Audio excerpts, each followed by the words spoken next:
Yeah, yeah. Hello and welcome to Art and Cocktails. I am so excited to share a very special guest and a friend and a former student who's doing amazing things in the art community. Welcome, Charuka. Welcome to Art and Cocktails. Thank you so much for having me, Kat. I am truly, truly grateful to be here. It's not only because, but it's special always to chat with you, to be here with you, and the community we both love, I'm sure. Absolutely. Well, you are a woman after my own heart. You are an artist first and foremost, a dog mom. Yes. You have a heart for the community, which is so beautiful. And I really admire this about you. And for those listening who may not know you yet, could you tell us a little bit about yourself and who you are and where you are Yeah. based?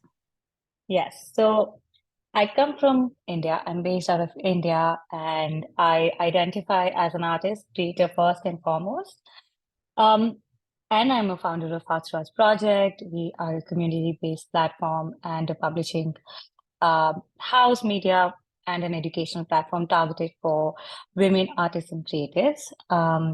We have a podcast called Arts to Arts Podcast. We publish books, open calls, provide a lot of materials for artists to work on, learn on, and a lot of other community events. Um, I think that's another thing that's very important to me. I go by the name of Modern Maharani, which is for my own. I think that's just the persona I feel myself in as an artist, and that is how I also try to work around in anything and everything I do. Beautiful, beautiful.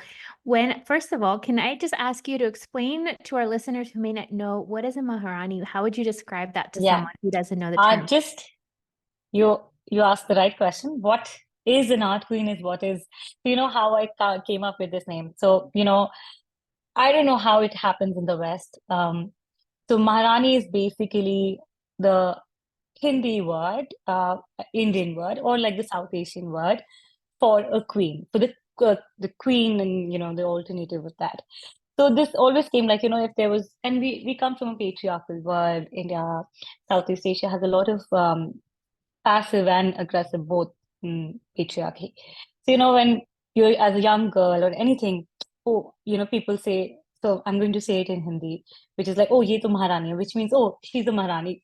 She's expecting too much. Oh, she's acting like a queen, or she thinks she's a queen, or out of love also. Oh, you are my queen. Like, you say you're like queen. So people who love you, they'll say, oh, you're a Maharani, or so that it has this. So Maharani has always been this persona, and over the years, with the history of India, the cultures that we have, these Maharanis have played a really important role in the sense of, fighting for freedom, fighting for different causes, fighting for women's freedom. So even though they came from worldly, princely, attributes and all of those things, but they still were women. And they fought, they had to fight for that right and really literally define what a Maharani or a queen means to be. So the idea of modern Maharani started to come to me from that angle when a woman expects too much, wants to be too much, is too bold, or is very loud. Like all that energetic feminine energy is, I think, what Maharani or a modern Maharani means to. Beautiful. And I love how one term that can be used as both a positive and a negative, not Yes, that, negative. but it's interesting because I feel like now women are rising up and they're embracing that they want more and they don't want to settle and they don't want to be in the roles that society previously put them in. So thank you so much for sharing. That's so beautiful. And have you in your own life, both as an artist and as a female founder, faced this kind of maybe even indirect resistance to you going after these big dreams and taking up space and creating these platforms? Is that something that was challenging for you personally? Absolutely. I remember, Kat, do you remember? I had so much resistance when I spoke to you, when I first met you. Um, I'll tell you, I keep saying this to a lot of people, specifically when I also work with a lot of women in our team now, which is all women team, and a lot of us come from Southeast Asian countries and mothers, and in the very patriarchal setup. I grew up in a very small town, the city of Taj, um, and when you come from a smaller town, specifically in a country. you are not very exposed. You're born and raised in the way that, and in India and a lot of in our culture, girls are raised with the idea that, okay, you grow up, you have your, because I come from a privilege, I get, you get education, but then that education is just like a tick off on the card, and you get educated, you find a good man who can provide for you, and the self-worth and the ultimate plan of the life a girl is always raised for is, oh, you have to be married off. And, you know, that did seem like a lot of my own idea until I was very young. But I also saw my mom, my father, the way, in our own culture, how women were so passively, even though it was not aggressively misogynist or patriarchal or oppressive, but it was. So I always figured that, I didn't want to be treated like that. I always had this in me. I didn't want to be treated like that. But also, I didn't know any better people around me. I'm the first woman in my family you know, who's 31 and not married, who has a business, who really, and maybe I can be the bad cop also in those. And I am often termed as that because I'm not doing what is usually expected out of women, yeah. So I think, for a very long time, I just didn't even know I had these tools, and I'm so grateful I met you. Before that, I'd done a lot of other businesses, so I did have. Um, I think what really missed for me was even while I was working in India and I'd run and I'd worked, I still found very few women. A lot of them were still men. And I truly feel this from my soul now that there's a huge difference with how women lead versus how men lead, how women run business versus how men run business. And when I was working with a lot of different men, and I have another company with my partner, and I'm the only woman on the board. I'm the only woman in a lot of places. And and I'm a creative woman. I'm just not a woman. I have this very creative soul. And I feel like I'm so different from the rest. And I would feel like a black sheep, and I would second guess myself. And I would feel like, okay, maybe there's something wrong with me, or maybe it's not how things work.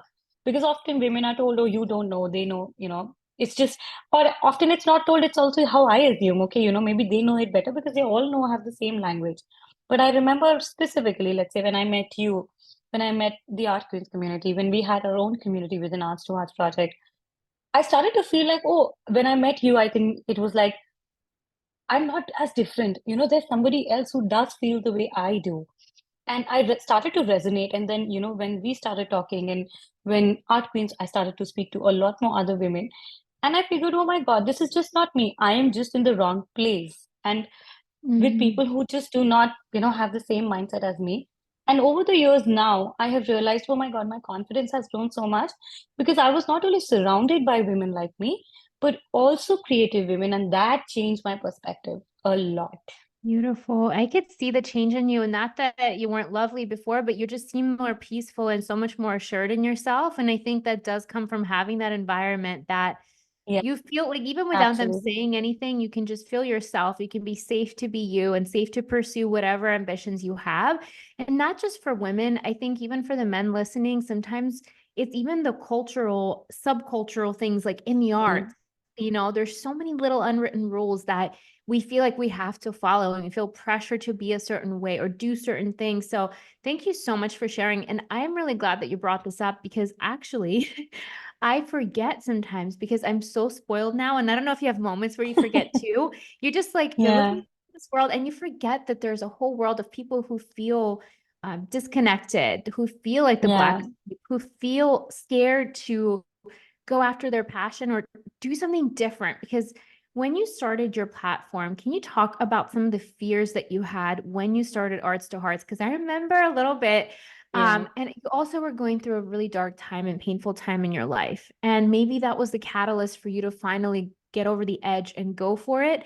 But could you talk about some of the fears that came up when you were going after this big dream of yours?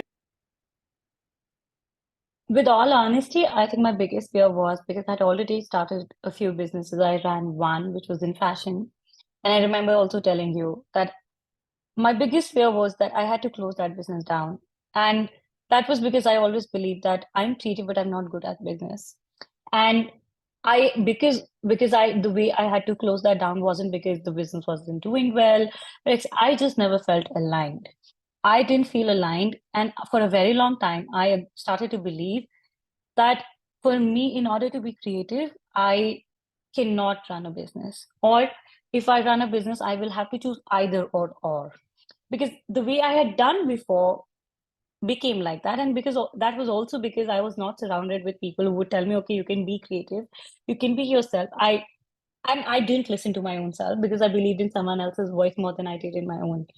But when I did, and when I met you, and when you're surrounded by people, I think, you projected that energy for me that you could be, and you still do. And I can, my colleague Rabia, and I'm sure you also know that because, I keep it whenever you do something and I'll send her a post, look at her, I'm so happy.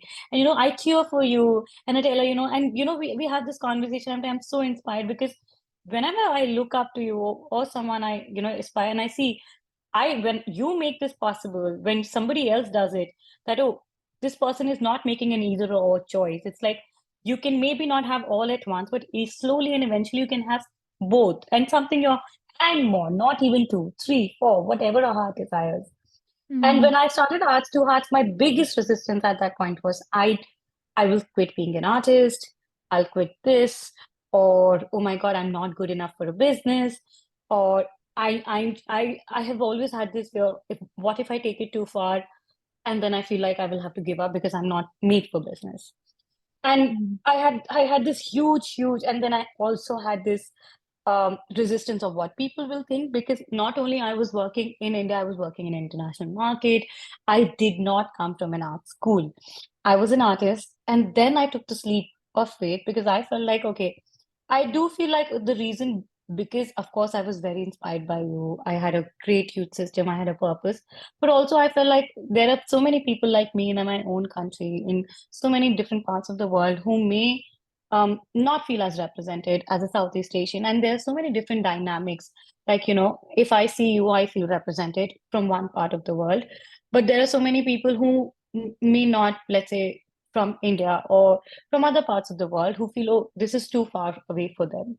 And I felt like, okay, if I can push myself, if I can do this, maybe. And it's not because I want to start a business. I really didn't want to start a business for a really long time. I kept telling myself, this is just something I want to do. And I keep saying this today also, that I'm doing this and I'm doing this with love. Sometimes it does get a lot more, to be honest.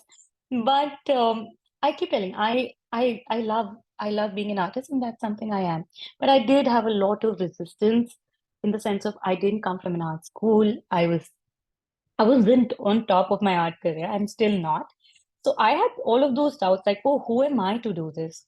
Who am I to? And I was thoroughly rejected from the, Indian art ecosystem. And I was rejecting and it was rejecting me. It was like both ways. I did not comply with things how they were working. And they wanted someone who, had a very different perspective, or so I felt like I came from the 0 point where I felt like I had nothing, no credibility in the sense of, oh, I needed to have an MFA or I had to this million shows, but I just had this desire that I had something to share, something to talk, and something I could do and something I would enjoy. And then I think slowly and steadily it did build up that courage. And when you have people that you can speak to, I have worked with you for so long, not only I think work, but that I think if you surround yourself, even if it's digital, we haven't really met in real life so far. But I do have always said this to you. I've always counted you as such a great influence. And when I feel like I feel confused and I feel like, and I look at you, I don't have to choose. If one can do it, then many can do it.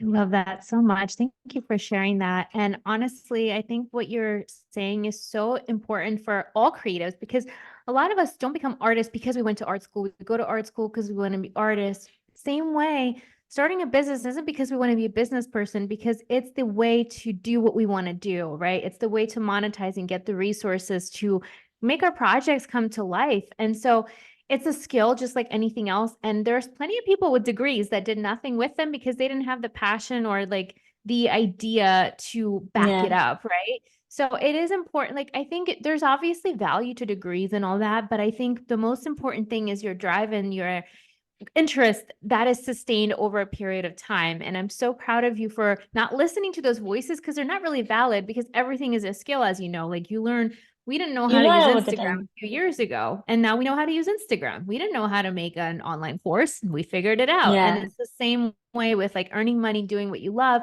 It might not look like someone else's path. It might not look like, you know, one artist's journey, but there's always a way that fits you and your unique ideas. So I'm so, so proud of you. And now looking back, this is what, 4 years ago now that you started this beautiful project, right? And Yeah, almost. what would you Imagine. what would you say it has given you to pursue this idea, to not listen to those voices that say, oh, you won't be an artist anymore, or you will lose your creativity, you'll just become a business person? Like, what would you say now looking back? Depends on the day you ask me, honestly. And I'll ask you this. I This is a feel that. question I we both totally will. feel that. I'll ask you this question. This goes both of us. You'll also answer this, okay? I Depends totally get it. totally, totally on the day. There are days I feel like I remember when I had my solo show celebrating, I would say celebrating or giving an ode to my mom's first death anniversary. And for a couple of months, I was so focused on creating art. I was so exhausted and I was like, I can't wait to get over with this. Now I want to do something else. And I figured that I'm this person if I work, there's a reason I didn't do a job. There's a reason I couldn't sustain a job ever in my life, because I'm a person who cannot do one project so consistently and one job. Like, I need this constant energy where I feel I've given too much because if I do something, I put everything I have in it. And then I feel so exhausted that I need something else to feel creative again. So honestly, I don't think I have that balance. And I'm going to ask you how you do that, because I feel, have a lot more put together than I do. But some days I think I've also, and I think there's another layer to my life because I lost my mom. I do struggle a lot personally in my personal life. I think what's really changed in my life with that experience and running all of this is I no longer see art only as a career for me. For me, art is it's like breathing, because the day I get too stressed, or if I don't have anything, or if I don't make art for myself, even if that means a watercolor meditation, and I don't share as much art, all the time, whatever I feel I need to share. Otherwise, there's so much that I do just in a sketchbook or just here or just there, and I keep it to myself because I have started to understand the importance of how to define myself as an artist. I now have started to appreciate that I need to make art for myself first and everything else later. And sometimes I can prioritize that by putting up a show and doing exhibitions. And some days it can also mean by just making it for myself and shifting those gears. And someday I feel like a shit show and I'm like, I don't know what the hell am I doing, how I will have all of those, and some days I feel like, oh, I've got this. So I truly think I really don't have. I want to hear from you. How do you do it? Oh my gosh. Well, everything you said, I agree with. You know, for me, it was this for years, especially when I first started, when I first graduated, I thought I must make art the thing that makes me money. And now, ironically, that I let go of that, now it does, but I don't care anymore, because to me, it's like you said, it's like breathing. Put me in a prison cell, I will find a napkin and I will paint with a stick on the earth. And I had to come to that realization after many frustrations where things weren't working, or people weren't noticing me. And then when I just made it all about me, then things started happening on the outside, because as you know, the world is a mirror. The universal laws, like if we appreciate ourselves and we feel worthy and we respect our own work, inevitably someone else is going to come through and see it as well. So when I started to really lean into that feeling of like, I'm going to make this no matter what, you can't, you can only take me off this planet to make me stop. And even then in But heaven, I'm going to find a way to do it. And then the other thing is with balancing business is that I had to ask myself, like, you know, would I still, because I had a really, I'll be honest, and I'm always vulnerable in this podcast. Like last year was a nightmare for me. It was the 7th year in business, and 7 years usually, like, I think from a universal perspective, it's like a test year. Like, do you really want this? And for whatever reason, I had the most horrible, difficult year. Like everything went wrong. It was hard. It was slow. Things weren't working. And I found myself painting, and I wasn't even like trying to sell anything. And I realized like painting is how I problem solve. Painting is when I get new yes, business ideas. And painting is how I feel sane. And then through ignoring the, not ignoring, like not fixing the problems, but being like, I'm not letting these problems dictate how I feel. I'm going to go make Yeah. art and feel good, even though everything's falling apart. And even I don't even know if I'm going to have my business tomorrow, but I need to make time for me. And it really helped me get through. And then a few months later, everything is back and even better than before. But it was such a lesson for me. And then through that too, and you're going to relate to this as a community leader, because my business was having a rough time, I had to sit down and ask myself, why am I doing this? Is this to make money? Is this to gain fame or credibility? Or is this part of my life purpose? Would I still do this if I had a day job, if I went back to a normal job and I couldn't like make money off any of this, would I still do it? And 100%, I have this feeling that I want to share with people, even if it's for free, like on the podcast or on Instagram stories. So I knew that was my life purpose. And I said, I have to keep going. Even if one person does this with me, doesn't matter. That is my life purpose. I'm meant to help someone. And after that, everything went back to normal. It's almost like my soul had to like all the surface stuff, all like the noise, all the numbers and the data, like it all had to just be silent. And I had to just say, okay, I need to carve out time for both because both are my life purpose. Painting is just who I am. And then I'm meant to help people on this path as well. And we can all rise together. And it was not an easy, this sounds really nice now. It was horrible. It was a very painful experience, but it gave me so much freedom now when like things aren't as busy or as like, booming. I don't have like a great launch. I don't care because I'm like, it's part of the plan. Not everything we do is going to be this bombastic sellout thing. Sometimes it's just a stepping stone to the next thing. So in terms of balance, I think just making sure who I want to be known for, which is being an artist and being a leader, somewhere during the week, I do those things. And I don't put pressure on how long I paint. It could be an hour, it could be 5 minutes, it could be all day, but I don't really put pressure. As long as I do it, it feels good. And hopefully the more I do it in a loving way, the more I want to show up. So, Yeah. but I love I that. love what you shared. It's hard. You know, There's so many noises and voices, right? this is something I really worked. I don't know what happened exactly last year, but there's something also I experienced. And I felt that, I was consuming a lot of content online, like most of us. And you know how Instagram algorithm, the one reel you see and the other and the other. And I remember I took up one course. I remember working with you on the art course, but then also business, like, we're all upgrading ourselves. And you were always, I got in this rat hole where I felt like I'm never doing enough. And I'm never doing it. I don't know enough. Oh, I have to do this also now. Oh, you're missing out on this. And I started to come in this place where I felt like I had to do more and more and more and more.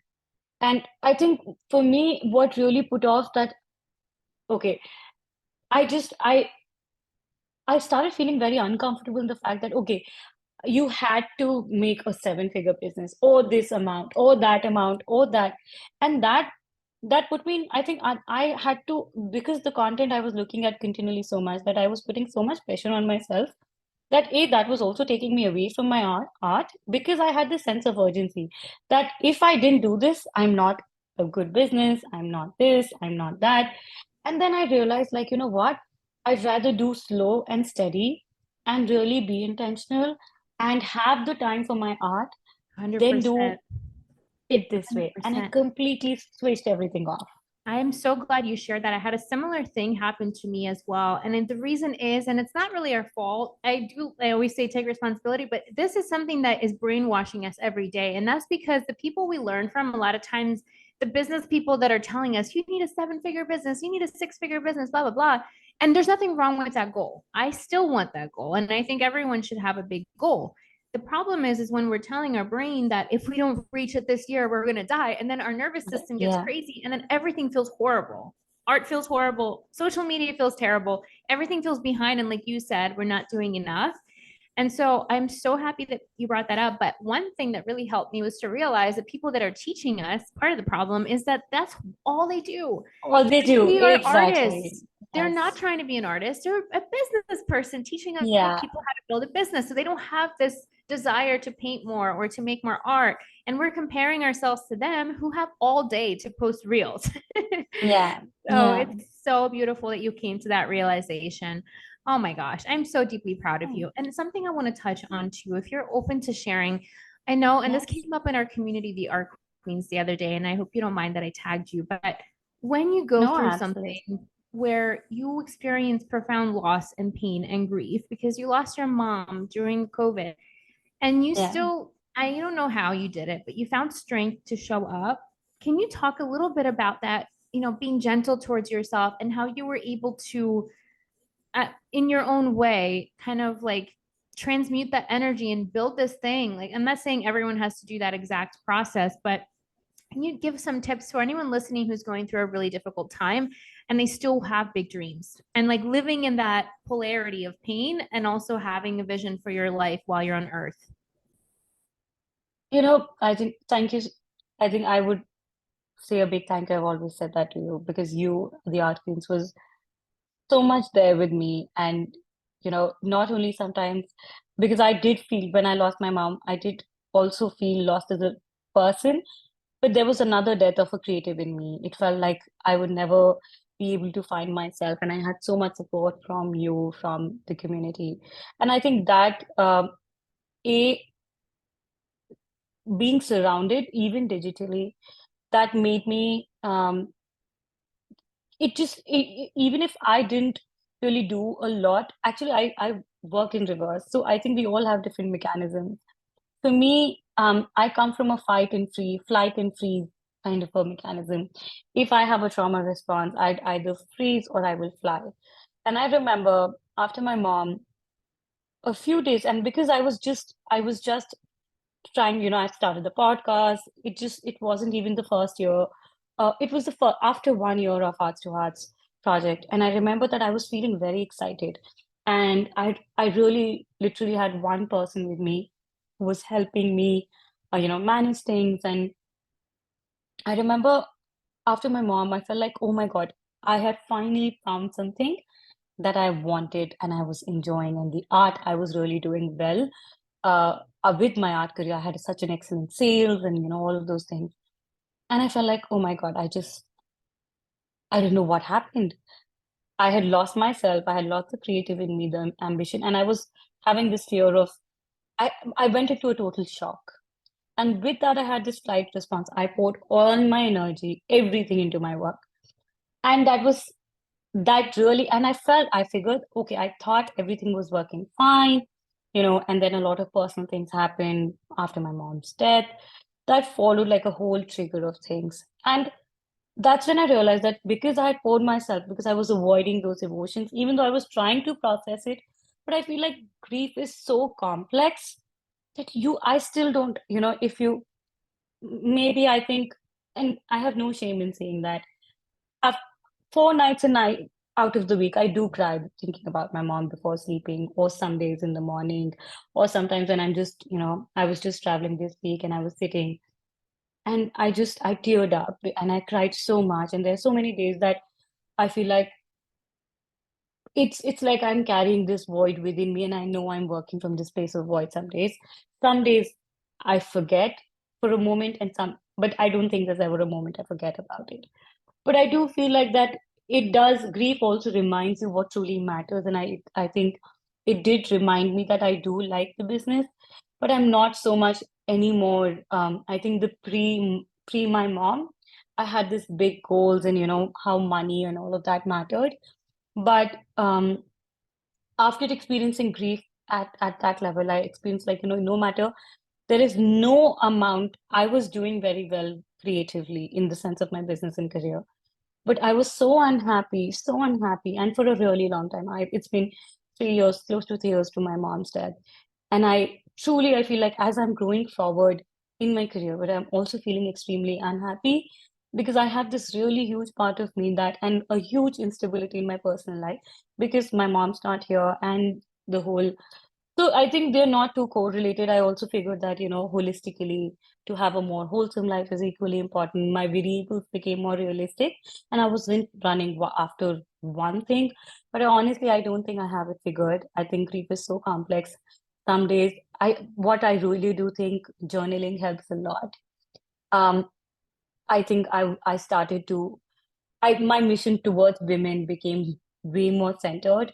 I wanted to do this because I truly, my purpose has become very strong, because it's not because I want to do it for money, which is the good part, of course, like, but also because some days I get tired and I feel like, okay, I can live a little less without that money. That's okay. But then I remind myself, if I do this, what kind of my mom would think, and I want to make her proud. I want to do things, because even if she's not here, I know that I'm living this life not for me. I'm living this life for her now, because she had so many dreams and desires that she couldn't do, and it is now me that she's going to live this through. So every time I do something, I'm like, I have fulfilled one of her dreams, not my own. So I really don't know if I answered that correctly. Yeah, it's really beautiful. Thank you for being honest. And yet it's such a complex, I can't imagine going through that. And you're doing such a beautiful job. And she's smiling down and she gets to see you create so much beauty, not just through your art, but through the lives of so many people. And thank you for inviting me to be a curator for your beautiful book. Some of the artists, that was the I first time being in a book. And can you imagine the transformation you're creating and the light that you're passing on to other people through your projects? I know it's business, but to some people this is the first time they ever get to experience something like that, and you're part of that. So And I think that's it's all a I think beautiful a lot of time legacy. we care about. Don't Yes. you think? Like, some days I really feel like some days it is so and I'm sure you would agree. For 100%. people who say that business or things are easy, I really don't. I think they're not telling you the whole truth. And some days I can tell how horrible days I have and how exhausted I feel. And multitasking is not easy, but I did sign up for it. And I do, if I were to do it again, I would do it. But it's not easy. It's definitely not easy. It gets taxing. And some days you question, why are we doing this? Why am I doing? Why do I have to put myself through this? And on those days, even the money and I'm not saying the ambition or all of that, a small email from someone we get, and a lot of emails when we get, and someone says, oh, um I got this, I'm so happy. I saw, I think the most amount of emails we received was for the 100 emerging artworks book. We took a lot of leap, and we created this book, and it was a huge expense, and but the amount of happiness I saw on people's face, and the emails we received, that when they received the book, oh my God, I can't believe I had. And I was like, it was worth all the pain, because at that point it was like, oh my God, yes, I can imagine myself feeling that way, and the joy it brings. And when I look in that, I'm like, okay, now I have enough energy to get up tomorrow morning. Beautiful. I love that. It is something deeper and it is a lot of work. I mean, I think for people who are listening who You make it look very easy. You are very good at it. although I've been doing it for quite a bit now, and I think it does get easier because you have systems and you know what to expect. I will say it was a lot harder and a lot more conscious thinking in the beginning. And now it's like, okay, I just know I Yeah. need to show up and do it and it's gonna be fine. But it does get easier. But for those who might not know, it's easy to see someone who like a gallerist or a publisher and assume like, oh, well, they're doing it like I think a lot of times not artists in our community. Our community is magical, but sometimes I'll hear artists saying like, oh well, artists are poor and struggling and these galleries, blah blah blah. But I'm like, it's so much work on the other side. It's hard work for Oh everyone. It's God. hard work for And galleries, it's hard work for artists, it's hard work for all of us, but we choose to be here and we want to do this. there's something that I keep telling. A lot of times we also do receive, of course, there are paid submissions on our platform. And there is, if we don't have a way for us to support, and as a business to make it sustainable, we just cannot do this. So there's no effort and time put into it, because we won't be able to do it. So first and foremost, that, this is something that I started to notice. A lot of people who would get published wouldn't even care to buy a copy for themselves. And I remember working with the curator. I don't remember who that, or a gallerist. One of the curators, and we had this conversation. I'm like, yes, I did make this observation where if you are not willing to invest in your own career, and whatever that may look like, if you really come from, a really, and I do struggle. I also come from a part of the world where a lot of things are not easy for me to access, specifically as a business. But we do put that belief that if I am not going to bet in myself and in the business, who else is going to do that? So I think a lot of time when artists show this, I think what really inspires me when I look at someone, that even they had so little, they put everything or something from that to invest in themselves. It really shows that, okay, you are willing to put that trust in yourself. That could be in time, effort, money, a lot of variables. But I think that it is extremely important for us as artists to first and foremost bet on our own self. I recently am opening I haven't put it out there as yet, but I so I opened a gallery now, in my home city, and we decided to move it. And I'm opening a studio gallery for my own self here in Delhi. And I was like, I'm not going to expect someone else to do that for me. If I have money or if I have resources, if I will not use that for myself, who else will do that? And I think that really shows that you are willing to do anything and everything for yourself and not depend on anyone else. And that is, I think, when other people also want to support you because they know that this person won't back out or this will do everything they need to, take their career or their work ahead. 100%. Thank you for saying that. It's true. And I remember when I started, I did crazy stuff. Like I didn't have a car, so I would take a bus with my art and like I would walk around and try to get to these galleries and advocate for myself. And you don't need to do anything like that, but like you said, it could be a submission fee. And it's also like the same if there's a favorite coffee shop in your town, you want to go and buy coffee from them so they stay open, right? Like if you want these opportunities Yeah. to exist, just a little bit, like even just buying a small thing or submitting it keeps everyone alive. It keeps opportunities coming for artists. It helps us spread the word. So it's a small investment for like our creative economy that we get to control instead of waiting for some big guy or Yes. bank to come in, right? Because that can be even more toxic than a submission. Absolutely. And we do wish, I think, I was speaking to this galleries. We are going to share this episode in the next week. Anupama Mehta, she's from India and she's a really good gallerist and she has an amazing gallery here in Bombay. And she did say that, and this, I think we're technology and we're smart today's artists and business owners. So we understand how important it is for us to, be self-sustainable. And she said, for so many years, I was so much dependent on India didn't have and still doesn't have external fundings. So I was dependent on other patrons to help me support the gallery. And that was the most, unsustainable way for me to run the gallery because I was dependent on someone else's money continually. And then she said, I had to really shift ways because at that point, that is how galleries were working. And she's been in business for over 30, 40 years. And then she said, we really realized that as a gallery, we need to make money and we have to start building a sustainable business. And that is when they started having these commissions, etc., etc. And that is how they've been here for all these years. If they had to depend, and when there are no resources out there to give you that support, there is no ecosystem, there's no gallery, there are no books because we can't do that. We don't have a pond who's supplying. And I wish if I do have that, we'd never have that. There. We'll get there.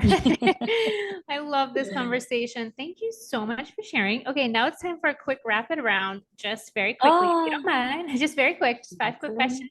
Are you ready? All right, you ready? I'm ready. All right, mountains or beach? Always mountains. Beautiful. Coffee or tea?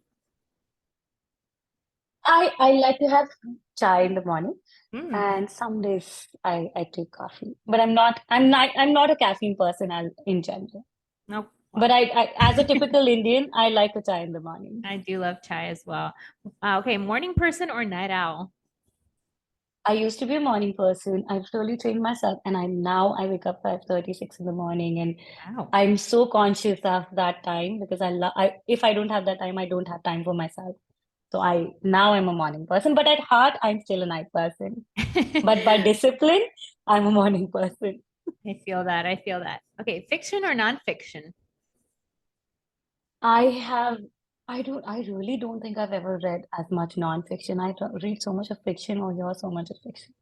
Nice. Cats or dogs? No, sorry, reverse way. Sorry, nonfiction. I haven't read so much of fiction. Nonfiction. I read so much of nonfiction that. Yeah, I think it comes with the business territory.